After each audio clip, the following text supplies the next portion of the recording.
I had 3 bodies. They gave me, and I don't know how it was 3 and it was only 2 people.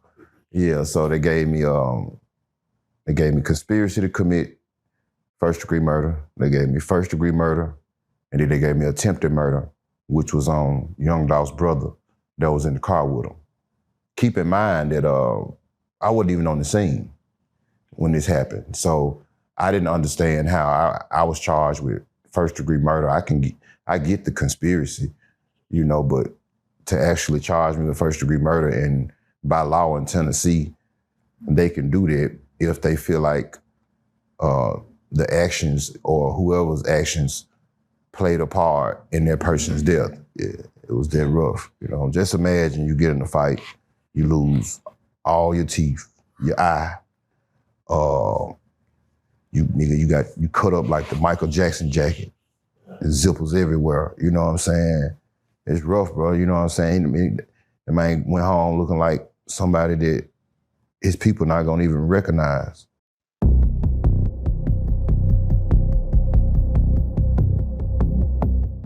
Prison Stories 101, man. We got him back in the building, man. I gotta say it. Welcome back, Hernandez Govan. What it do? Man, every time someone comes back, if you don't mind, just reintroducing yourself and let them know how much time you served overall. Mr. Not Guilty. I love that name for some reason. Yeah, it just sounds good. Yeah, she just sounds good. It rolls off the tongue. For sure, most different. I did state theater time together, about 8. I like when you say Mr. Not Guilty because, in the Black community, everyone remembers OJ. And everyone tries to understand that feeling of when a man is looking at his life and you put your life in the hands of 12 random strangers who don't know you from nothing. But within a week or however long the trial is, they get to try to learn a lot about you, about this singular thing. When, man, you don't know all the good, you don't know my kids, my mama. How does that feel when you see, do you even look the jurors in the eye when that verdict's about to come down? Are you looking at the judge? Manny, my lawyer, Manny Aurora, he instructed me not to look the jurors in the eye. I still found myself catching eye contact with a couple. I was just trying to, I guess, read the room. And I did catch eye contact. I don't think it was the right thing to do because it's like you could be in this seat that I was in. It could almost come off as me trying to intimidate one of the jurors. So I tried my best not to make that eye contact. More so in the sentencing phase, in the verdict phase, they've already made their verdict. Do you choose to look at them then? Because you ain't gonna change the verdict. It's already put in. Yeah, when I knew it was a verdict, it was so much going through my mind. Me looking at the jury was the last thing going through my mind. I was more so thinking about my son and just thinking about, I guess, the what ifs at that moment. I wasn't concerned about the jury at that point. I was focused on the judge. Right, yeah, the judge. Yeah, that's one reading. Yeah. That's who was calling. That's who was reading my verdict. So I was locked in on her. When the not guilty words come out of their mouth, how quickly do you process it? And when I say process it, meaning how quickly does it register, and then what goes through your mind next? Like, ooh, I'm about to go home. Ooh, I get to go see my kid, or like, what goes through your mind immediately? Yeah, that first not guilty, it hit, but I was, it came and went. I was concerned about the second count as well. So when I heard the second not guilty, it was an immediate rush.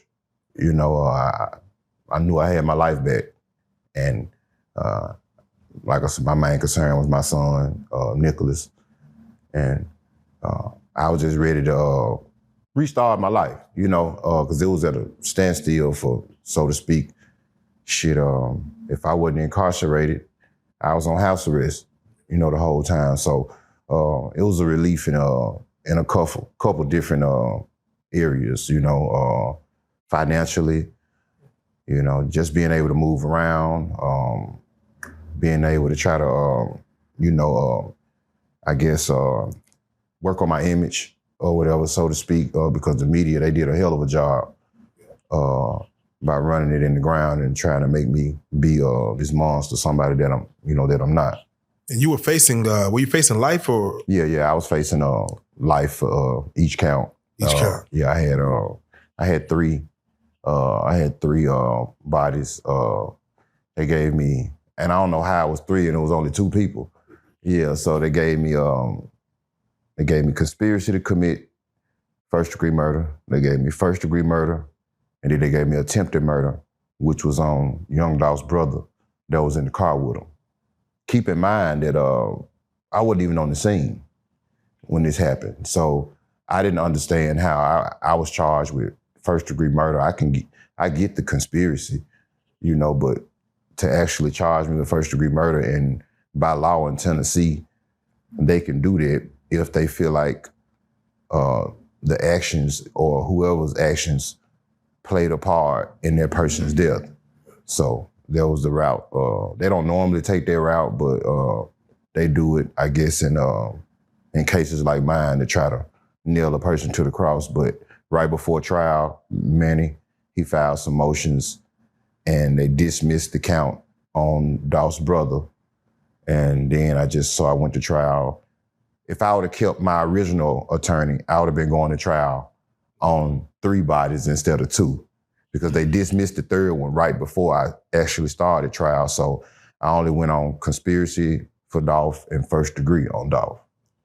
I'm surprised and I'm interested as far as with it happening at Makita's Cookies, where there was other innocent employees inside, that were in the line of fire. How come they don't, and I'm just curious, why isn't that not attempted murder? Exactly. It could have been. That's a great question. And I'm glad they didn't. That was just been more of an uphill battle for me to fight. That is facts. And I don't even know those people at Makita's Cookies, so didn't know Dolph brother for me to have a attempted murder charge on him. So yeah, it was just wicked. One thing when they don't talk about enough is after you get the not guilty verdict, what is the processing situation to process you out the system? Like, is it just right after that they walk into the back room and cut cuffs off and you could go? Like, how does it work? Or is there paperwork? Or man, when I got the not guilty verdict, my lawyer, I think I seen him. Everything was a blur, and so but I seen him off to the side. He signed a couple pieces of paper. Me personally, I didn't have to sign anything. I was free to go. And I just, but I stayed, and of course the news media, they wanted to interview me. So I, talked to them or whatever before I left out and went and got something to eat, with my close friends. Yeah. Did you have a speech prepared? Like, were you ready to go at somebody when? Like, so did I have a speech prepared for the media for the not guilty verdict or whatever? No, I didn't. I didn't even think that far. Okay. I was just so concerned on, what they was gonna say. A lot of people felt like I knew that I was gonna be found not guilty, and I wish I did. I wouldn't have lost all the motherfucking weight that I lost. You know what I'm saying? And been stressed the hell out. But no, I didn't prepare anything, man. To be honest, I did. I was preparing for the worst. I had to get myself mentally, ready and prepared for, the worst, the what else, because if they would have came back with a guilty verdict, I still would have had some fight in me. And I was gonna fight to the end, just for my freedom as it relates for my son. That's real. Now, I have to ask because, of course, this situation just happened, and I think we were speaking about it yesterday, but there's a guy by the name of Jarvis Butts, who was found guilty for impregnating his 13-year-old niece, Naziah Harris. Of course, that was through text messages. They found out, the evidence was pretty clear that, he wasn't trying to get her pregnant, impregnated her, and then took her life. He just got found guilty, and his sentencing, of course, I believe they gave him life or something of that nature. And once he got processed, I believe within like 2 weeks at the max, maybe 3 weeks, he's found dead. They're saying he took his own life, but it could be anything. It'll be hard for me to believe that he took his own life. He he'll have to, by him just getting there in the first 2-3 weeks, what they say, he hung himself, or what they saying? Yeah, I'm gonna have to look into it, but they're saying he was found dead, so I'm assuming either hanging or... so he'd have had to go through some, he would have had to get some strong ass sheets, you know what I'm saying? And I think he'd have needed a little help, depending on, I don't know what his cell arrangements look like or whatever, but it's hard to believe that he took his own life, and a person in that situation, child molester, so to speak, and I'd be willing to bet that someone got to him and took his life and did the job for him. Yeah. What is the mentality when someone is a child molester, a child predator? What's the mentality as far as, those inmates knowing a person coming in with that jacket? First of all, do y'all even know a man's jacket as he comes in? If it's a high profile situation, you know about it, or somebody sent a kite on him, if they know he en route to their prison.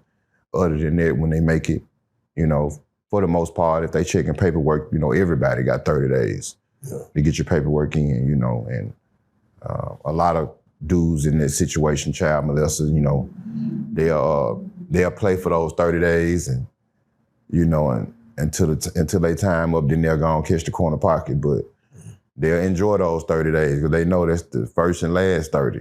Yeah, because, they know they got to roll. They can't produce the paperwork because they know what's in the paperwork. So they'll play like the paperwork on the way, en route, or whatever the whole time. They be doing weird, odd shit, running up debts, because they know they finna check. They know they finna check in, So, they get to doing a whole lot of weird shit, in that situation. Is it open season for a child predator? Yeah, who's enforcing it? It's open season. It ain't no cut on it. It's anybody. Whoever just filling away. Yeah, you food. It's you can't sit at the table. You got to sit at the independent table. If it's that type of yard, for the most, you got some yards, a couple yards in the world that will allow those type of individuals to remain on the yard, but they'll be segregated. They'll have to sit at the independent table at the cafeteria with the punks, with the other child molesters and things like that. It's they stick out like a sore thumb. Yeah, I know they had that's one thing I never that don't get talked about enough. The independent table. Yeah, the independent table. Yeah. So you said the punks, the punks, child molesters, rats. Yeah, when you known to be, one of those, you have to sit at that table. You can't sit at the table, with the rest of the homies. The Tennessee car, Georgia car, Texas car, whatever car that you were supposed to be in, you can't sit at that table. At gunpoint. Yeah, that makes sense. Yeah. That makes sense. When you say it's on site for any of those kind of guys, who is the person enforcing this? Like you said, I know anybody, but is there somebody? So wherever the crash outs or the lifers or? Nah, so wherever that person got that committed that crime at, and so let's just say if that crime happened in Tennessee, whoever's over the Tennessee car, they're gonna enforce it, and they'll pick out whoever it is that they want to enforce it, and give them that assignment. And for the most part, though, you don't never go that far. They normally check in, and just go take their walk. Do COs ever have inmates doing their dirty work? Yeah, it happens. You get inmates, they get into it with COs all the time. Sometimes they even, I done seen fights happen, and I done seen niggas, jack off on, we call it gun them down. You know what I'm saying? Gunning a female officer down, and she catch him. And so what she'll do, she'll bring in a few cigarettes or something the next day and give it to, whatever inmate that she done set it up with, and the inmate gonna go handle their business, because a lot of female officers, they don't like that. It's kind of like some pervert type shit. Niggas be standing in the door and just be watching. You know what I'm saying? She could be sitting down at her booth, and and just monitoring the unit, and you got a nigga just watching her from a whole different angle. Dick hard as the moon, jacking off. You know what I'm saying? Yeah. And she just be sick, bro. You know, you see all kind of weird shit in there. Yeah. Now, last time you were here, and real quick, if you don't mind, did you get any feedback on the last time you was on Prison Story? Yeah, I did. Yeah. There was a lot of people from the city. You know, they was they subbed, and you know they wasn't too familiar. Of course, they familiar with Street Stars, but they wasn't too familiar with Prison Story. So a lot of people was excited. You know, they said it was a different field. You know, versus you got a lot of podcasts that's out doing hip hop, and covering out, all the shit that's going on, in their lane or whatever. But, you got a lane of your own. So they was kind of course, I shared it when you dropped it. And so it was a lot of excitement out of Memphis. Yeah, and you did, I forgot, who'd you sit down with? Was it I sat down with OG Percy. OG Percy, yeah, you and OG Percy. OG Percy, show no mercy.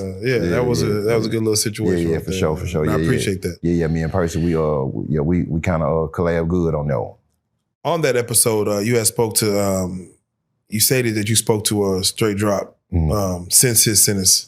Yeah. In y'all's conversation, y'all ever talk about the element in which he's in? Like, y'all speak about like just where he's housed and he's housed in a part of Tennessee, where all our state prisons at, up there, not too far from Nashville. And but far as us talking about his mental and things like that, we don't have those conversations because he, I don't know how he feeling on the inside, but on the surface he the same Drop. Yeah. He doing him. He jailing. He in jail mode. Yeah. And he's still fighting at the same time. And I think since my verdict, I probably done spoke with him maybe 2 or 3 times, or whatever. If he might reach out. I think I actually reached out to him when they started the rumor about him getting stabbed in jail. I remember, not too long ago, and I hit him. I said, "Bro, you all right?" Yeah. And he hit me. He said, "Why you say that?" I said, "Man, shit, they got a little video going around saying you supposed to got stabbed or jumped in jail." And he texted me back. He said, "Man, he said, what did he say? Man, Charleston White must have pepper sprayed you already," with the laughing emojis. You know what I'm saying? Yeah. And so when he said it, it was funny. You know what I'm saying? I knew what he meant when he said it. Nigga, you got me fucked up, nigga. You know what I'm saying? So wasn't none of that true. It was somebody just made some shit up. That's how I go. Yeah. Now, on Monday, March 30th, I believe Cornelius, the other co-defendant, is of course up for cornbread. For another plea situation. The pill junkie. Yeah, got that. For his situation, again, you got to just kind of explain how it works in, I guess, the feds or how they take the case. He assists with just making this trial easy, skipping the trial, saying, "Hey, I did it, I'm guilty." He helps with some other situations if they're asking him, "Hey, I need you to testify in some other situations." The plea deals that they offered him at first, does it get sweeter as, let's say, throughout this time he's helped with other cases, let's just say, if that happens? Normally, typically in those cases, it would get sweeter the more cooperation you do, the more leniency they, give you or whatever, more time they take off. Well, in his situation, it's a little different because they was upset with him after my trial. And they felt like, I don't know what they felt exactly, but I know they felt like he didn't do his job. And with that being said, I think the 30-year deal that they had sort of verbally agreed to went out the window. And then they gave him another offer, which was 51. And he didn't want to take it. So now, I guess Monday, they're going to come up with whatever new negotiated offer that they have. And we'll see what that is. Whatever it is, I don't think he'll ever see the free world again, one way or the other. He either gonna have too much time, he already in his 30s, so, probably won't make it out health-wise, or if the health don't kill him, a nigga gonna kill him. So, he got a hard, long road ahead. It's interesting, we have a case out here, as far as, the whole Dolph situation. Dallas had the Mo3 situation. Mo3's alleged killer, he was physically seen and admitted to being with a transgender woman. Yeah, I heard about that. So to even go into prison with that MO, we hear a lot of stories about when you go into prison, you turn into, you fucking with punks. Mm-hmm. That's a certain jacket you got on you that niggas ain't fucking with. Exactly. He went in with that MO, and it seems like niggas is still fucking with the niggas saying fuck. You know, it's like, man, you know, you got them kind of niggas, you know, that's in the feds, you know, and we call them bandits. And for whatever reason, the bandits,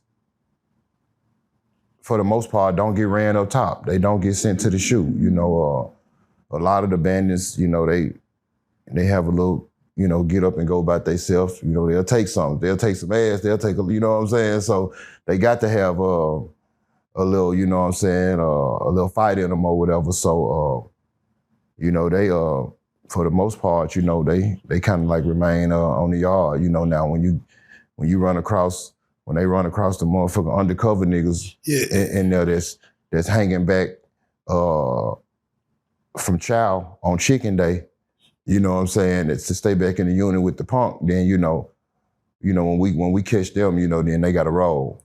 You know, and so, you know, they gotta catch the corner pocket.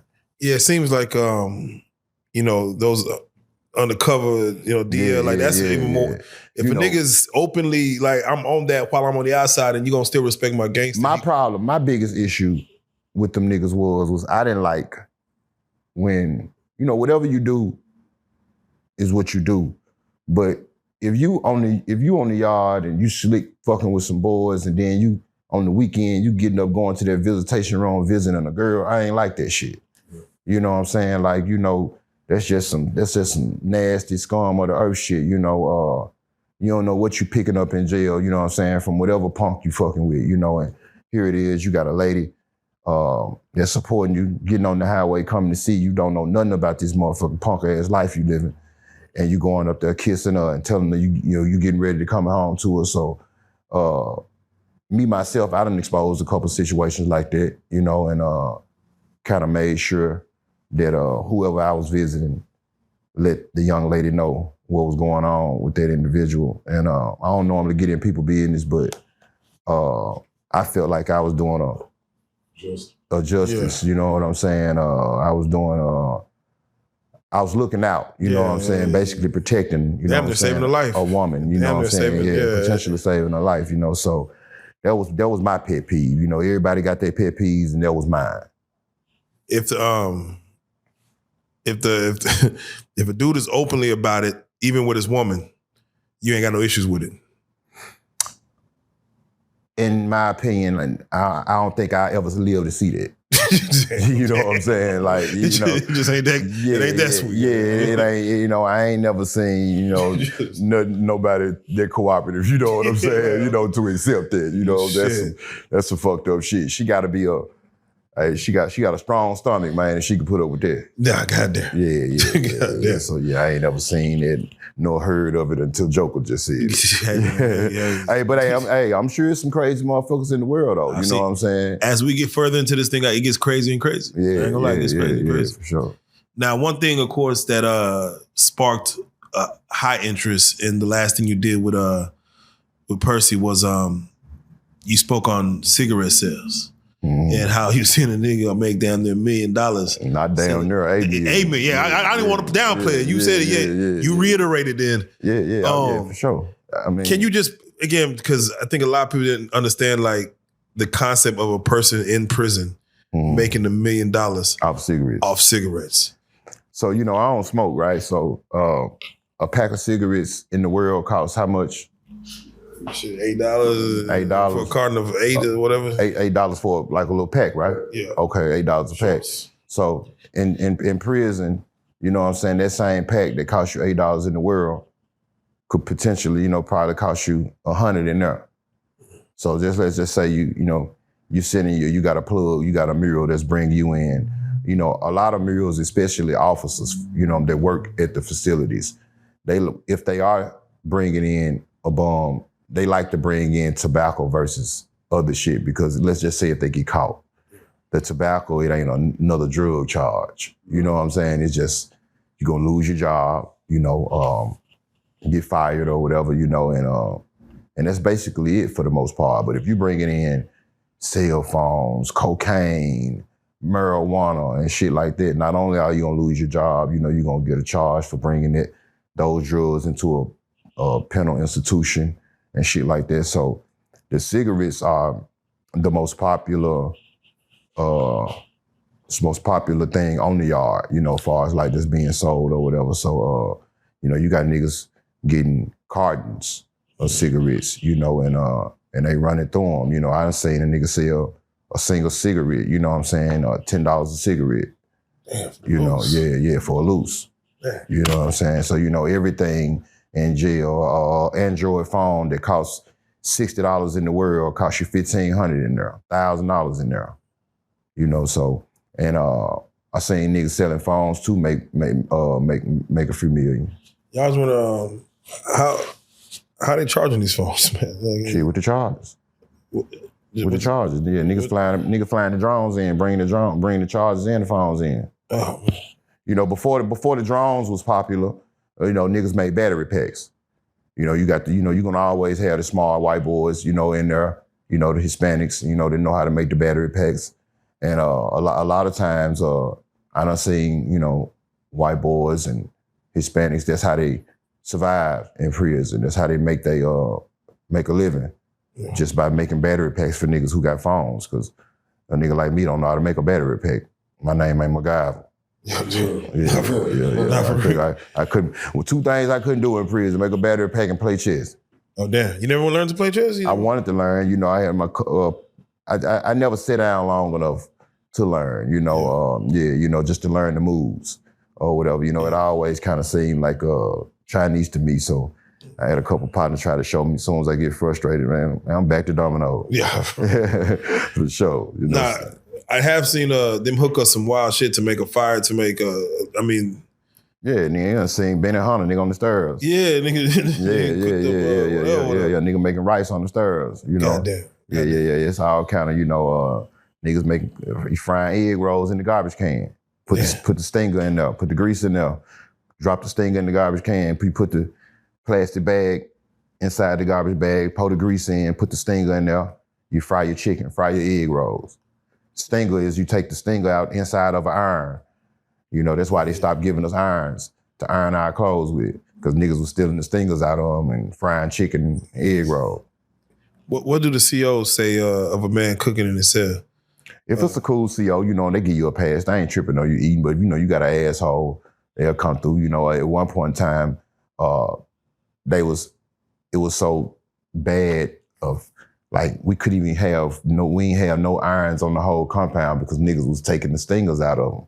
So it got so bad where the warden was instructing and enforcing the officers to, if they catch, make sure that they write the inmate up. And they had started sending niggas to the shoot for a minute for getting caught with stingers. And normally, you don't go to the shoot for that. You just get a write-up, might lose phone time or visitation or something. But they had started sending niggas to the shoot for that.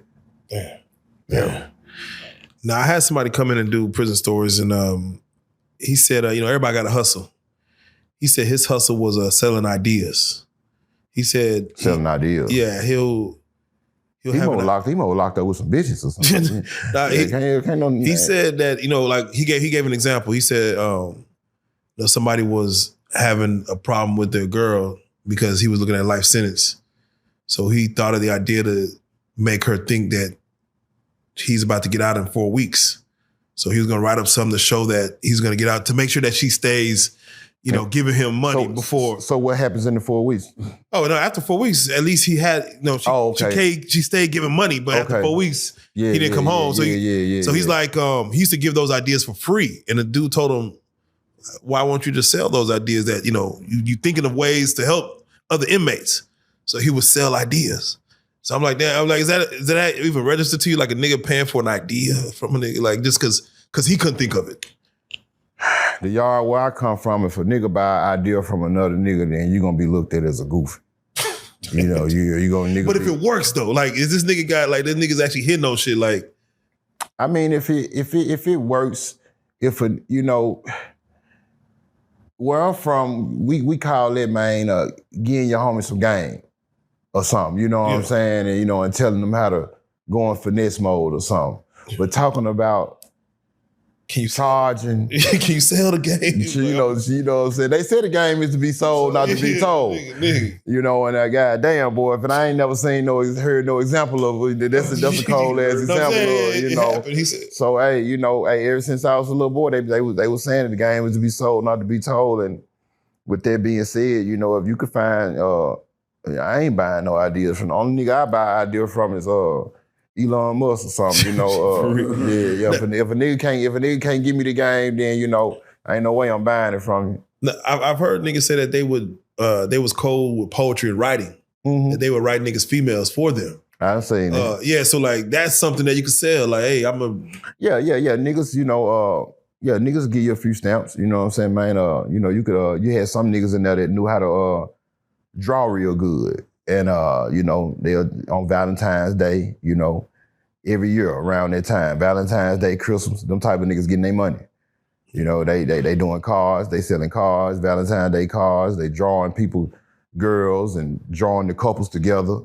You know, I didn't even had a couple pictures drawn before me and somebody I was dealing with at that time, you know, and I think I paid maybe $50, $60 for it. So, you know, just imagine if he do, you know, 100 more people on the yard. We got 3,000 people on the yard. So if he do 100 people, which he will do around Valentine's and Christmas every year, you know, those type of niggas get their money too. Mm. It's just seasonal. Not very. Mm-hmm. What is it if a man isn't a man of his word in prison? Like a man just, he just keeps saying shit and ain't never backing it up. He just talking. I mean, we just label them niggas as goofies, you know, long as you ain't saying things to finesse people out of their shit and, you know, and not paying them back and things like that, you know, you can say all the lies you want to. You could be like the army, you know, that's how it is. Be all you could be with some people, you know, they be in there telling them motherfucking war stories and shit that ain't never happened and making themselves out to be big meech, you know, and so those type of things don't land you in trouble. You just, you know, niggas are outcasts, you know what I'm saying? Don't want to be caught dead with you because you're a goofy and niggas will say anything. So, you know what I'm saying? Niggas look at you like a whole sucker. Is that not like, it's like almost telling on television, you know, television is full of stories that ain't true.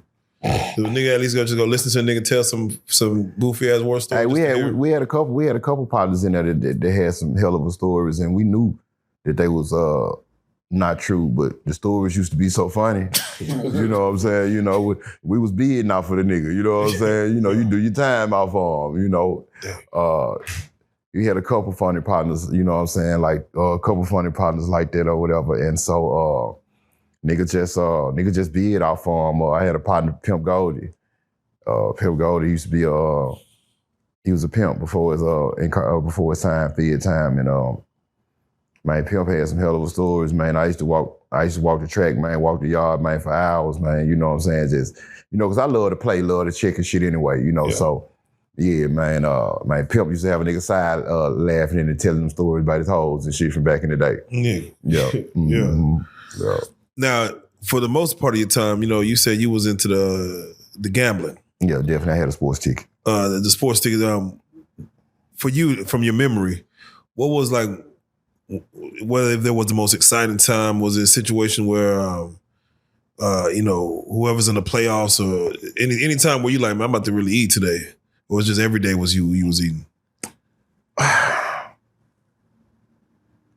Well, you know, you look forward to eating every day. And I'll tell you why. Because, you know, you at Forest City where I was at, you may have had like maybe 4, 5 tickets on the yard.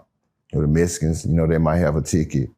I think the Mexicans had their ticket called Loaded Nugget. I had my ticket. You know, the white boys, they had a ticket. But with all that being said, it was enough money to go around for everybody. So I look forward to every day because, you know, you got niggas in there, they trying to hit big, just like niggas in the world. So you got niggas might put 5, 10 stamps on a 6, 7 pick, you know, and they try to knock your ass off, but to actually cover 6 or 7 games, it's kind of hard to do, you know. It's kind of, you know, one of those teams might go do the unthinkable for the most part, you know, or do the opposite of what you expect. So with that being said, you know, a bookie in prison, it's gonna be a day here and there where, you know, a nigga might hit you over the head or whatever, but you're gonna profit so many days prior to that when you do get hit, you know, you don't necessarily feel it all that, you know, hard or whatever because you up, you know, already. So, the bookie, I ain't never seen a bookie. Well, I have seen some tickets get closed down, and that's because the tickets wasn't strong enough. Yeah. You know, like say if a nigga hit an 8 pick on you, you got one nigga could hit an 8 pick off the compound, and depending on what he put on it, you know, you might have to pay him. He might hit you for 100 books, 200 books of stamps. You know, and you gotta be ready to. You can do it one or two ways. You could either give him the books of stamps or if you ain't got the stamps, you know, now you got to call your people, your girl, your brother, whoever, and tell them to send him the money. You know what I'm saying, or whatever. But he got to get paid one way or the other. Or you got to roll. Oof. Yeah, you know, because you can't have no ticket and you can't cover the bits. If you can't cover the bits, then you know you got to roll. Like right now, we in March. Does March Madness ever become a thing? Like we're like, oh, in prison? In prison. Man, hell yeah, man. Yeah, niggas waiting on March Madness like Christmas, Valentine's Day. Man, I'm telling you, man, March Madness, right after the All-Star break for the NBA. You know what I'm saying? That's time when they go hard. And NFL from week 1. You know what I'm saying? And niggas on NFL, you know, that's the most popular you know what I'm saying, time, you know what I'm saying, in prison for sports, you know what I'm saying, the NFL. Then the Super Bowl, you know, you got niggas making spreads and shit like they own restaurants. Come on now. You know what I'm saying? Niggas in there eating. Niggas forget they locked up on Super Bowl day. Nah, for real. And the guards and shit, they give you a little more leniency on those type of days. Oh, they find entertainment in it too. Yeah, they let you stay out a little longer, make sure you catch the whole game and, little shit like that or whatever. And shit they don't normally do on most days. Being from Memphis, do you automatically back to Tennessee Titans? Just automatically? Yes? No. I ain't never been a local nigga. Yeah. I always been a Peyton Manning fan, you know, so wherever Peyton Manning was at, that was my favorite team. I used to fuck with the Colts. Then I went to Denver. Broncos was my team. When Peyton Manning retired, I started fucking with Aaron Rodgers. Then when he started acting old and decrepit and shit, you know what I'm saying, I quit fucking with him, and then now I'm fucking with I like Baltimore now, Baltimore Ravens. Yeah. You know, so same way NBA. Wherever LeBron go, that's where I go. Damn, so I'm a LeBron fan. You might be fucked off next year then. We going to Cleveland. I'll be a Cleveland fan. He gonna finish in Cleveland. He gonna finish it. That's what he need to do. Yeah, he gonna retire. That's what he already said. He gonna retire in Cleveland. That's what he need to do. Oh shit, bad. Yeah. Upon getting out, of course, I'm glad you're out here. You making the best of yourself. There's a stigma that goes on with inmates too, where they feel like, not saying they feel because it's really true. It's very hard to get a job, to go back to normal life because they hit you. It's almost like the Scarlet Letter. That felony on them application just looks crazy. Facts. For you, after this last situation, getting out, and just for inmates in general, is that true to that stigma as far as, especially with a black man, like once you hit prison time, you get out? Oh yeah, it's definitely, hard, shit, it's hard to get somewhere to stay. Shit, you know what I'm saying? They look at it, everybody looking at you funny, like, you just got out of prison, right? Yeah, you know what I'm saying? You got to pass a background check to get somewhere to stay, you know what I'm saying? It's crazy for job wise, you damn near got to know somebody, or talking about getting you a truck or something, a box truck, 18-wheeler or something, and you can, they can find jobs or whatever, but for the most part, it's not going to be what you're looking for, or what you expecting, or or something that could take care of you, if you are a felon, or especially a violent felon, what I'm saying, it's going to be kind of rough, and that's why people like us that's in those type of situations, that's why a lot of us revert back to old, our old ways. because we got to eat, you know, and so, you know, a $10 an hour job, $11 an hour job ain't gonna satisfy a nigga like me that's been in the streets for a long time, that's been used to hustling and getting some money. Yeah. They say, especially in federal prison, that Fed prison makes criminals better criminals, meaning those who you're locked up with from all kind of crimes, you get to sit and talking to a few individuals. You're gonna learn some things. You sit around with the best of criminals for years, you know, and sit down at the table.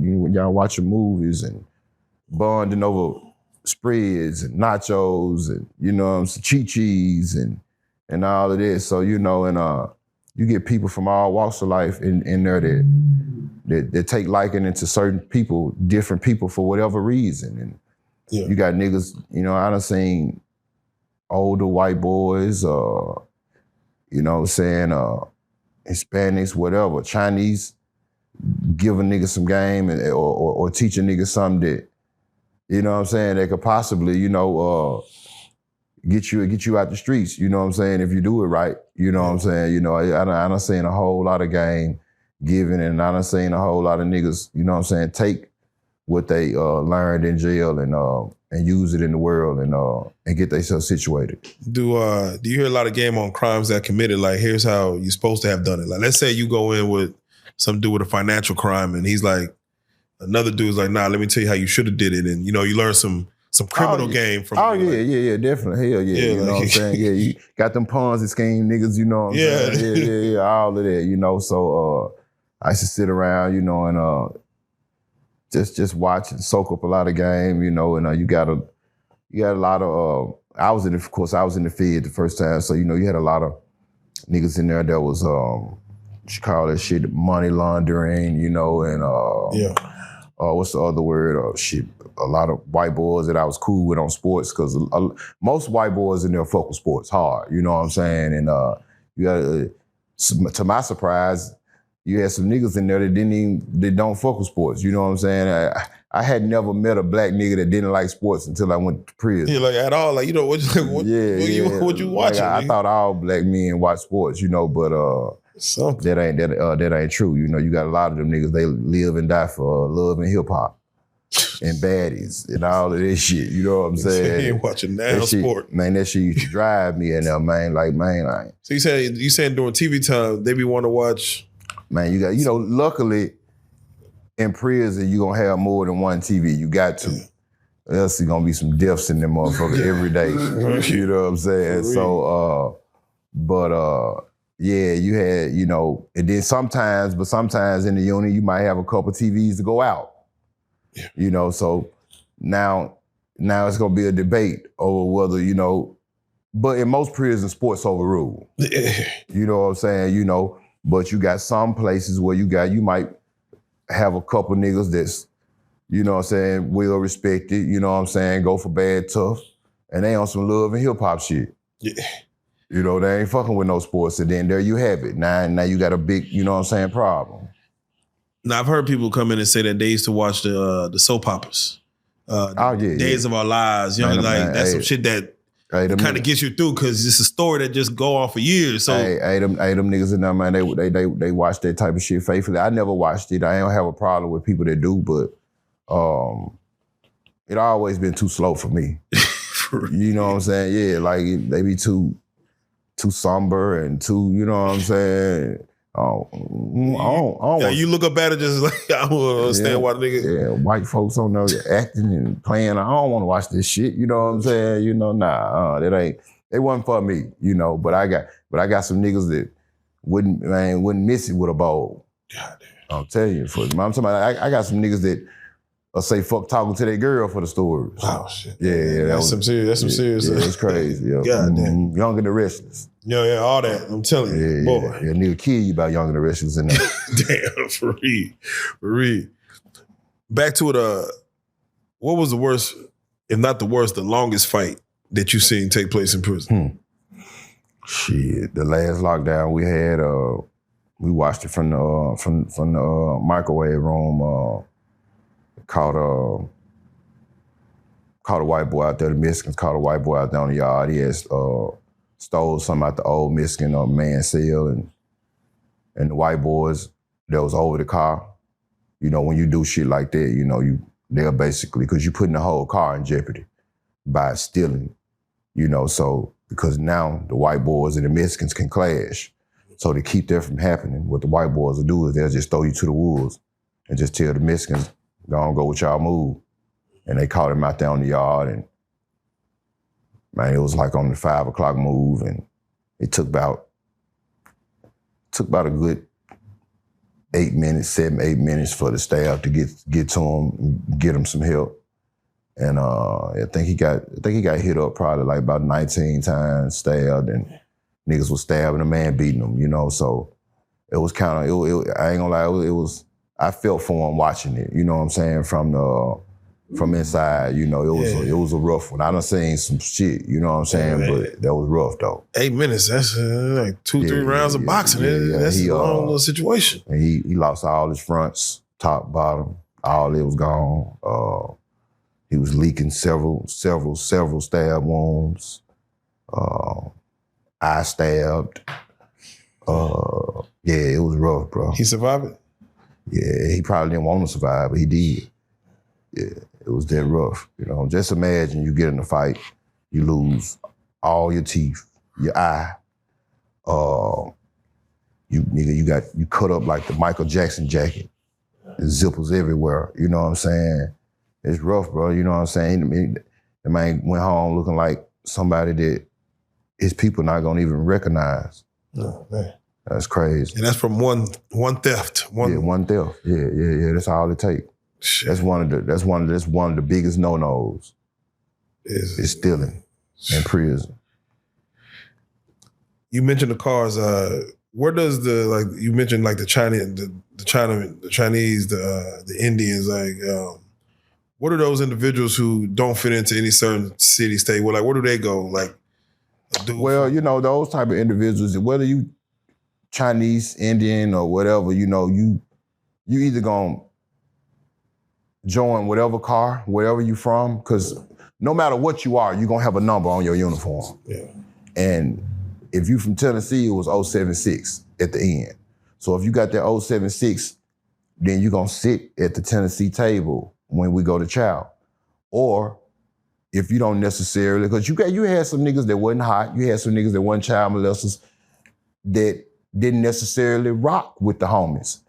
Because it do be a lot of messy shit go on in the cars or whatever, you know, niggas be hating it, you know what I'm saying, about a lot of little shit. You know, niggas gossip and do a lot of little sucker shit. So you got some niggas that can stand on their own, you know, it's rare, but some niggas that stand on their own, they feel like it's a lot of suckers in the car. So they'll go sit at the independent table and they don't care nothing about it, you know, because they know they ain't no rat, no punk or nothing like that, but they just don't want to be around whatever's going on, you know, in the car at that time. So they'll get away from it. It's rare, but it happens. There's a show on Netflix, I forget the name of it, some lockdown show where they run an experiment to where they just say, we're gonna stop rolling the doors. We don't want to keep the doors open. That means every prisoner gets to roam as free as they choose, in and out of each other's cell, do whatever. It's an interesting show. It's an interesting experiment. They do it for 30 days. Just in the unit? Just in the unit. Okay. Yeah, you don't got to go 8 o'clock. You can come and go as you choose, sleep in and out of any room. The unit you was on, do you feel like that could have existed? Where you can go in any room that you want to? Just open? No, in federal prison, they can't go, like, you know, because you can't even, you got to seal up with a homie. You know, you can't, that's just like. So you don't think humans could start behaving in a situation where we could run a society where we don't have to kill each other? We don't have to fuck each other over? Well, you know, a lot of times, for the most part, in prison, it don't never get to that. You know, it gets to, a lot of times, you know, it's politics. You know, they like to try to talk it out. Violence is the last option, resort, because everybody got so much going on. You don't never want, you know, that fight could potentially shut the whole yard down. Yeah. You know, niggas selling phones, weed, fentanyl, everything, heroin. And so if it can be talked out, it will be talked out, because niggas don't be wanting their money flow to stop. Niggas don't be wanting to stop talking to their girls, you know. So only way some shit pop off is it ain't no other option, nothing that could be resolved, and then that's when it'll go there. But 9 times out of 10, that shit gonna get talked out. When it comes to the inmate, who listens to who? Like who has, when someone speaks that It's people always listen? it's gonna be a spokesman or over the car, or some people would be like, that's who running the car. Some spots call it a spokesman or whatever, but that person, for the most part, what they say, is law, over. Is that normally somebody up in age, somebody who's been at the unit it's the somebody, longest? for the most part, it's gonna be somebody that's been there a long time. They got ranked majority of the time, they got a little age on them. Yeah. And but that person could get voted out as well. If they did some goofy wild shit, the car could come together and put somebody else in their position. It's just like democracy, in the free world, you know what I'm saying? Yeah, president get locked up or whatever, they gonna, overnight put somebody else in that, position, interim or some shit. There you go. Yeah. But with that being said, we never ever do these stories to celebrate going to prison. We don't try to do it to glorify. We really try to just, teach people a little learning lesson as far as having these little sit downs and these stories. With that being said, any advice you could give to any young individuals that was probably leading a life like yours to where, they might have a gun charge, they might be doing this, doing that. As far as advice you could give them is to stay out of prison, to reason not to go to that motherfucker. Just don't make the mistake that I made. I was running track, very athletic, had scholarship offers. Don't get caught up in the street life, the fast money, the flashy cars, and I still, when I first got in the streets and got to doing what I was doing, selling marijuana at school, I still wanted to go to college in the beginning. I still wanted to make my grandmama and my mom proud, but I just got addicted to the fast money. And don't let the fast money or some hustling lead you down the wrong path and kind of like get you off on the exit, you know what I'm saying? Which would be the wrong exit. Like, stay focused and don't try to I tried to take the shortcut. I feel like when I made my first few thousand off of some weed, I feel like if I made that money right there, they'd quit what I need to go to college for. And I feel like I was already rich. You know what I'm saying? When I was 15, 16, and I made a $3,000-$4,000 profit off of some weed. I'm like, if I could keep doing that, then, I'll be richer soon. But that was just me lying to myself or whatever, and well, not necessarily lying to myself. I ain't know no better. I really felt like I could get rich doing what I just had learned to do. And I was laughing, basically. We used to make fun of the boys that was coming to school with their backpacks and, making the honor roll and calling them lame and stupid. And the whole time we was the retarded motherfuckers, you know what I'm saying? Because those same individuals, like I said last time, they living good credit, no felonies, dating the same type of women drug dealers date. So, they really winning, the ones that actually take the long route and do it the long way instead of trying to do some illegal shit overnight, which gon' eventually lead you to doing it potentially for the rest of your life. Because once you get that first felony, it's gonna be pretty rough. You know what I'm saying? It's gonna kind of limit. It's gonna put a ceiling on you. When you get that felony, you gotta be a bad motherfucker to be able to go past that ceiling. Once you get some felonies, you gotta be a real hustler, a thinker, or whatever, and learn how to, generate, basically become your own boss and what I'm saying, and make something for yourself or whatever. Because as far as like getting a good job and great jobs with violent felonies and shit, for the most part, if you ain't, tapped in with somebody or big weed, then that shit really unheard of. Yeah. You're gonna be working at McDonald's, Burger King, and that ain't the life that you want to live. You know what I'm saying? Just stay in school and do that shit the right way. The street's over.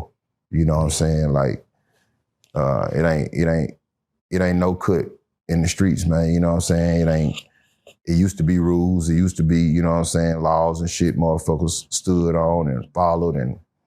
But this new generation, and it ain't none of that. And it's only gonna get worse. I don't see it get no better. So if it's a little kid or somebody that's kind of like at the 50-yard line, man, you know, I advise them to, you know what I'm saying, just take a step back and rethink that shit because that shit just look good. It ain't nothing cool about it.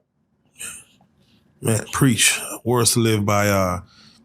I do want to ask you real quick about there's a guy who he ran a PPP fraud. He got 4.4 million, and the judge gave him 2 years, and he white man, and he just broke down crying. You know, just 2 years of his life gone. But I'm also thinking like, man, the nigga made 4.4 million. Did he have to get his money back? Sometimes there is restitution. I don't know if it's there in this situation, but if he ain't had to get the money back, I would have been smiling. Would you take 2 years for 4.4 million? I mean, just as a curiosity. I'll start today. He's outside today. He said 4.4 in my pocket. 4.4 for 2 years. Oh. I done did 2 years for free. So you know how I gonna do it for $4 million? He said I get to come out to it. Man, like, what jail I need to go to? Man, they can send me to the USP. Yeah, man. For $4 million. Shit, it's funny because it's. I always see it's interesting, and before I let you go, before I close out, I got to get your take on it. The fact that they house murderers with people who are tax evaders and things like that. Do you think that is morally right to put a person who's like clinically insane, who will kill a whole group of motherfuckers? So what they do, how they do it is, and I get your perspective on it, but they don't look at it like, they don't base it off just the charge that you charged with at that time. They going off of your record, you know what I'm saying? Your extended jail record over time, how you act in jail, the things you done. If you could have a tax evasion charge now, but you had some bodies back in the day, or some shootings back in the day, and when you go to prison and stuff, you know, that shit, you know, it plays a part in where you house it. You know what I'm saying? Where you house it or whatever. So just because it's just like me right now, I could get a shoplifting charge. Let's just say I go and steal some shit or breaking somebody's house or something, you know. I'm gonna be locked up with the Lions and the Tigers because of my past record. It don't matter just because I got this little bullshit ass case now. My past gonna do it for me. Yeah. That's real. Well, with that being said, Govan, if you don't mind, and for those who are curious when they see your name, Hernandez Govan, can you, real quick, as you take us out, tell us how you, whose name is that? Is that your father's name, your mother's name? No, it was just a name that my mom liked for whatever reason. I used to make a joke about it all the time. I used to be like, my mom was a little tipsy when she had me to name me that. And because my dad blacker than all three of us put together.